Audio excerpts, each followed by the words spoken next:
History is filled with epic conflicts, wars fought over religion, vast empires, gold, and the fundamental rights of humanity. And then, there was the time two of the greatest military superpowers on Earth almost obliterated each other over a single hungry farm animal. Welcome to the Pacific Northwest in the mid-19th century, a time of rugged frontiersmen, expanding empires, and incredibly poorly drawn maps. Today, we're looking at the Pig War of 1859. It featured a massive military standoff, legendary generals, heavily armed warships, and months of nail-biting tension. The total casualty list? Exactly one pig. How did the United States and the British Empire almost kick off World War II over a pork chop? Grab a potato and let's dive in. To understand how we get to the pig, we have to look at a map.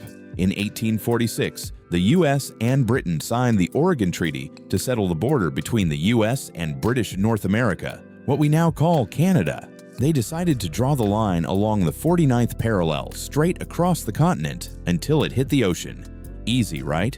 Well, when the line hit the Pacific, the treaty stated the border would go down the middle of the channel to the Juan de Fuca Strait. There was just one massive problem. There wasn't one channel, there were two, the Haro Strait and the Rosario Strait. Right smack in the middle of these two channels was a beautiful, lush piece of land called San Juan Island. Naturally, the British looked at the map and said, the border is clearly the eastern channel, so the island is ours.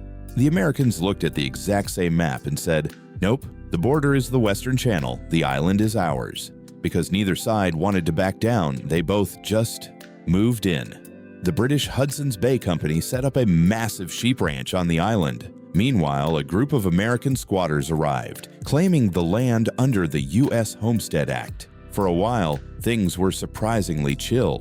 The British and Americans were neighbors. They traded, they attended each other's parties, and they lived in relative peace. But a storm was brewing, and it had a snout.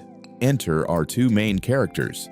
In one corner, we have Lyman Cutler, an American farmer trying to grow potatoes in the unforgiving frontier dirt. In the other corner, we have Charles Griffin, an Irishman working for the British Hudson's Bay Company. Griffin owned several large black pigs, which he allowed to roam freely around the island. Because, you know, free range was trendy even in 1859. On the morning of June 15th, Lyman Cutler wakes up, walks out of his cabin, and sees his absolute worst nightmare. One of Griffin's massive pigs is rooting around in his prized potato patch, having the breakfast of a lifetime. Now, this wasn't the first time. Cutler had complained before, but on this fateful morning, Cutler lost his temper. He grabbed his rifle, took aim, and fired. Bang!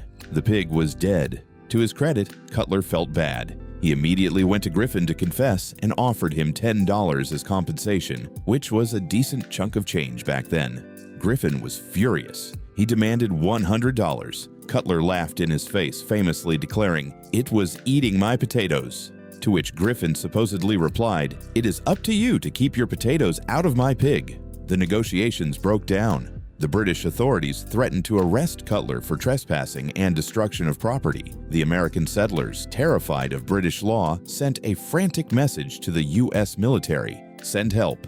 The British are coming." The commander of the U.S. Department of Oregon was a guy named General William S. Harney. Harney hated the British, so when he got the distress call, he didn't send a diplomat. He sent Captain George Pickett. Yes, that George Pickett, the same guy who would later lead the disastrous Pickett's Charge at Gettysburg.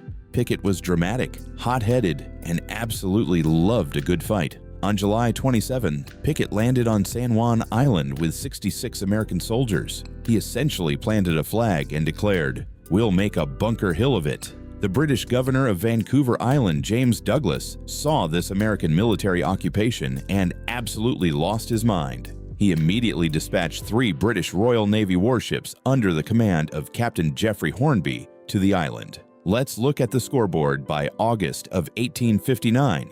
Americans, 461 soldiers and 14 cannons, dug into a hill. British 5 heavily armed warships, 2,140 troops, and 167 giant naval guns pointed directly at the American camp. It was a powder keg. Orders were given on both sides to defend yourselves, but do not fire the first shot.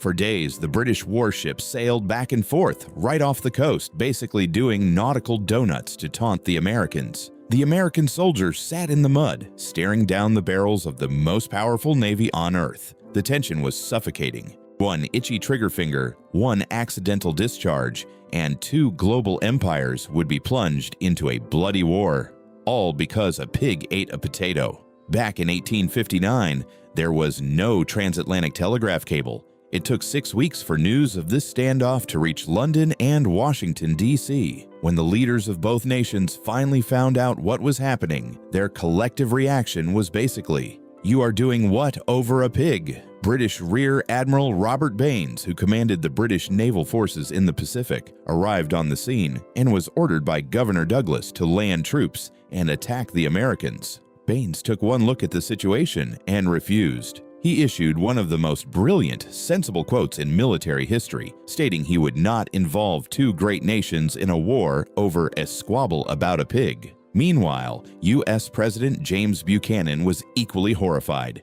He immediately dispatched General Winfield Scott, the most senior officer in the U.S. Army, on a 6-week journey by ship to the Pacific Northwest to calm everybody down. Scott arrived, met with the British, and basically told everyone to go to their rooms. He negotiated a massive de-escalation. Both sides agreed to reduce their forces to exactly 100 men each. The British set up a camp on the north end of the island, the Americans on the south. They would jointly occupy the island until the politicians could figure out the border. And that joint occupation, it lasted for 12 years. The American and British soldiers ended up becoming great friends. They threw massive athletic competitions, celebrated each other's holidays, and drank an astonishing amount of alcohol together. Finally, in 1872, the dispute was submitted to an independent arbitrator, Kaiser Wilhelm I of Germany. He looked at the maps, ruled in favor of the United States, and San Juan Island officially became American territory. Today, you can visit San Juan Island National Historical Park.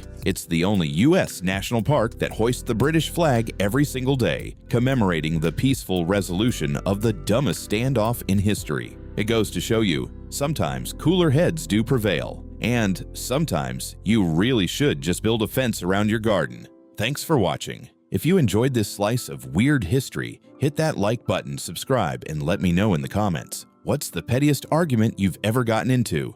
See you next time.